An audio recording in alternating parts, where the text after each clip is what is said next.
नमस्कार दोस्तों, आज की तारीख है 10 दिसंबर 2025, दिन बुधवार और आज की हिंदी तिथि है पौष माह के कृष्ण पक्ष की षष्ठी। तो दोस्तों सबसे पहले तो आज के दिन का इतिहास जान लेते हैं।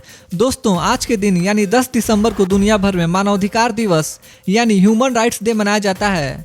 यह दिन हमें याद दिलाता है कि हर इंसान को, चाहे वो किसी भी देश का हो, किसी भी धर्म का हो, भाषा या रंग का हो, बराबरी का अधिकार मिलना चाहिए।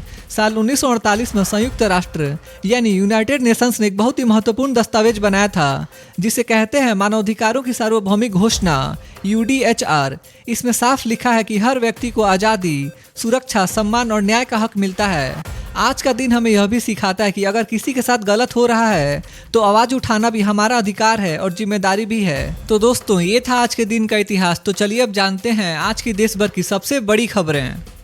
पीएम मोदी ने कहा कि भारत अब पूरी तरह रिफॉर्म एक्सप्रेस फेज में है। उन्होंने बोला कि सरकार ऐसे चेंजेस कर रही है जिससे लोगों की डेली लाइफ आसान हो, पेपर वर्क कम होगा, सर्विसेज फास्ट होंगी, सिस्टम सिंपल और साफ होगा। मोदी ने एमपी से कहा कि रिफॉर्म्स का मेन गोल जनता की मदद है। उन्होंने कहा कि सरकार का हर स्टेप लोगों की प्रॉब्लम्स कम करने के लिए है।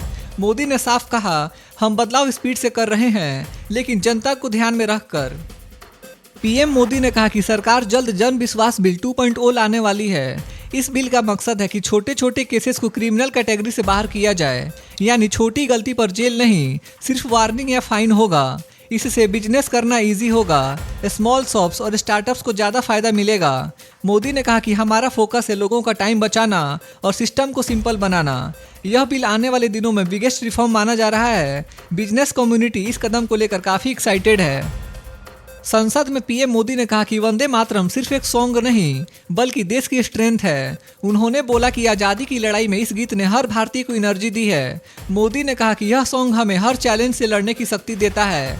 उन्होंने एमपीज को याद दिलाया कि भारत की पहचान हमारी संस्कृति है और हमारी आवाज़ है। मोदी का मैसेज क्लियर था, वंदे मातरम हमारी स्पिरिट है। इंडिगो फ्लाइट्स में चल रही समस्याओं पर पीएम मोदी ने सख्त कमेंट किया है। उन्होंने कहा कि रूल्स जनता को परेशान करने के लिए नहीं होते बल्कि बेहतर सर्विस देने के लिए होते हैं। मोदी ने ऑफिशियल्स को तुरंत एक्शन लेने का आदेश दिया है। उन्होंने कहा कि ट्रैवल करने वाले पैसेंजर्स को कोई परेशानी नहीं होनी चाहिए। सरकार का फोकस है कि एयरलाइन सर्विसेज स्मूथ रहें। मोदी का मैसेज साफ था, सिस्टम इम्प्रूव करो, लोगों को परेशान मत करो। एनडीए मीटिंग में पीएम मोदी ने कहा कि बिहार में मिली सफलता के बाद अब वेस्ट बंगाल पर फोकस करना है। उन्होंने कहा कि टीम वर्क से जीत मिलती है और वही मॉडल अब बंगाल में लागू करना है। मोदी ने एमपीज को ग्राउंड पर एक्टिव रहने को कहा, लोकल इश्यूज पर काम करने की सलाह दी है। उन्होंने कहा कि जनता का ट्रस्ट सबसे बड़ा पावर है। मोदी का टोन कॉन्फिडेंट था। मीटिंग में यह बात साफ हो गई कि बीजेपी का अगला बड़ा मिशन बंगाल है। पीएम मोदी ने एनडीए एमपीज से कहा कि कोई भी कानून ऐसा नहीं होना चाहिए जिससे जनता पर बर्डन बढ़े। कानून लोगों की हेल्प के लिए होते हैं। उन्होंने कहा कि सरकार की हर पॉलिसी का मेन पॉइंट सिंप्लिसिटी और ट्रांसपेरेंसी है। मोदी ने एमपीज को बताया कि रिफॉर्म्स फास्ट इसलिए हो रहे हैं ताकि लोगों की डेली प्रॉब्लम्स खत्म हो। उन्होंने कहा रूल्स लोगों की जिंदगी आसान बनाए, मुश्किल नहीं। मीटिंग में उनके इस मैसेज को स्ट्रांगली सपोर्ट मिला। बांग्लादेश की पूर्व पीएम शेख हसीना ने भारत और पीएम मोदी को धन्यवाद दिया है। उन्होंने कहा कि मुश्किल समय में भारत ने हमेशा साथ दिया है। मोदी और इंडिया ने उनकी सरकार के चैलेंजिंग समय में बड़ी मदद की है। यह बयान दोनों देशों के स्ट्रॉन्ग रिश्तों का सिग्नल है। भारत बांग्लादेश के बीच कोऑपरेशन बढ़ रहा है। मोदी के लीडरशिप रोल की तारीफ करते हुए हसीना ने कहा कि भारत हमेशा भरोसेमंद फ्रेंड रहा है। संसद परिसर में एनडीए पार्लियामेंट्री मीटिंग हुई। एमपीज ने पीएम मोदी का वार्म वेलकम किया। मीटिंग में पार्टी की स्ट्रेटेजी, अपकमिंग इलेक्शंस और गवर्नमेंट प्रायोरिटीज पर बातचीत हुई। मोदी ने सभी से कहा कि यूनाइटेड रहकर काम करना है। एमपीज में पॉजिटिव एटमॉस्फेयर देखा गया। इस बैठक ने मैसेज दिया कि एलियंस मजबूत है और आने वाले महीनों में और एक्टिव रहेगा। मोदी ने कहा कि जनता ही हमारी शक्ति है और उसी के लिए हमें काम करना है। संसद में वंदे मातरम के 150 साल पूरे होने पर चर्चा हुई। मोदी ने कहा कि कांग्रेस ने जिन्ना प्रेशर में यह बड़ी गलती की थी कि सॉन्ग को कम कर दिया। उन्होंने कहा कि यह देश की पहचान है और किसी भी वजह से इसे बदलना गलत था। मोदी का बयान पॉलिटिकल डिबेट का बड़ा हिस्सा बन गया। उन्होंने कहा कि हमारी संस्कृति और देशभक्ति को वीकेंड नहीं किया जा सकता। भारत में यूनेस्को की कल्चरल हेरिटेज कमेटी का 20वां सेशन शुरू हुआ। पीएम मोदी ने इस पर खुशी जताई। उन्होंने कहा कि यह इवेंट भारत की संस्कृति और ट्रेडिशंस को दुनिया के सामने लाने का बड़ा मौका है।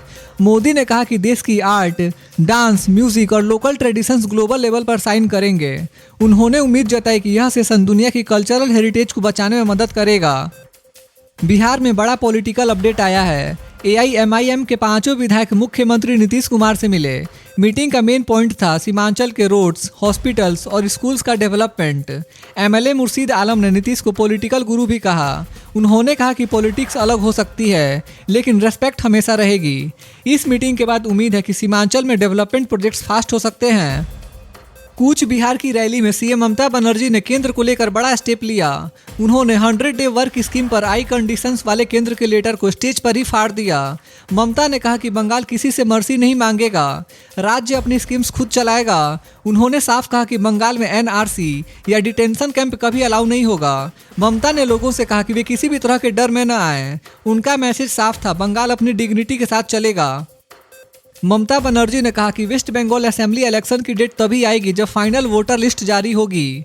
उन्होंने कहा कि एसआईआर यानी स्पेशल इंटेंसिव रिवीजन पूरा होते ही फरवरी में फाइनल लिस्ट आएगी। इसी के बाद इलेक्शन का ऑफिशियल अनाउंसमेंट होगा। ममता का दावा है कि किसी से कोई लीगल चैलेंज नहीं बचेगा।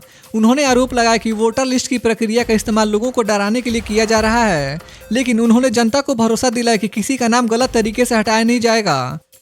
रैली में सीएम ममता बनर्जी ने पीएम मोदी पर तीखा हमला बोला। उन्होंने कहा कि पीएम ने बंकिम चंद्र चट्टोपाध्याय को बंकिम दा कहकर बंगाल की कल्चर को हर्ट किया है। ममता ने मांग की कि पीएम को इस पर पब्लिक एपोलॉजी देनी चाहिए।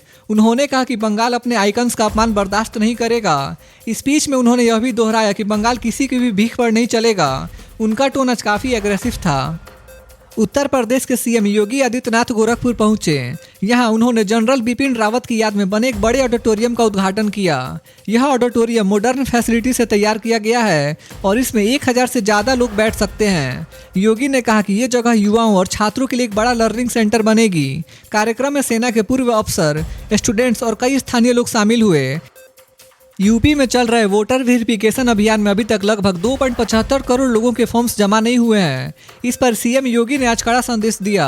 उन्होंने बीजेपी लीडर्स और वर्कर्स से कहा कि कैंपेन को तेज करें और हर घर तक पहुंचकर मिसिंग फॉर्म्स तुरंत भरवाएं। योगी ने कहा कि इस काम में एसपी वर्कर्स ज़्यादा एक्टिव दिख रहे हैं, इसलिए बीजेपी वर्कर्स को भी फुल स्पीड से काम करना चाहिए। डोनाल्ड ट्रंप सरकार ने भारत को कहा है कि वह कुछ कृषि और उद्योग से जुड़े सामानों पर नए कर लगा सकती है। यह चेतावनी ऐसे समय में आई है जब दोनों देशों के बीच व्यापार समझौते पर बातचीत चल रही है। कई विशेषज्ञों का मानना है कि अमेरिका यह दबाव अपनी शर्तें आगे बढ़ाने के लिए बना रहा है। भारत ने इस पर संयमित प्रतिक्रिया दी है। हालांकि यह कदम दोनों देशों के व्यापार और आने वाले समझौतों पर सीधा असर डाल सकता है। तो दोस्तों, आज के लिए बस इतना ही था। देश भर के छोटे बड़े अपडेट्स और हर दिन के मुख्य समाचार देखने के लिए हमारे YouTube न्यूज़ चैनल इंडियन जनता न्यूज़ को सब्सक्राइब जरूर करें। मिलते हैं अगले वीडियो में, तब तक के लिए बाय बाय, टेक केयर, जय हिंद।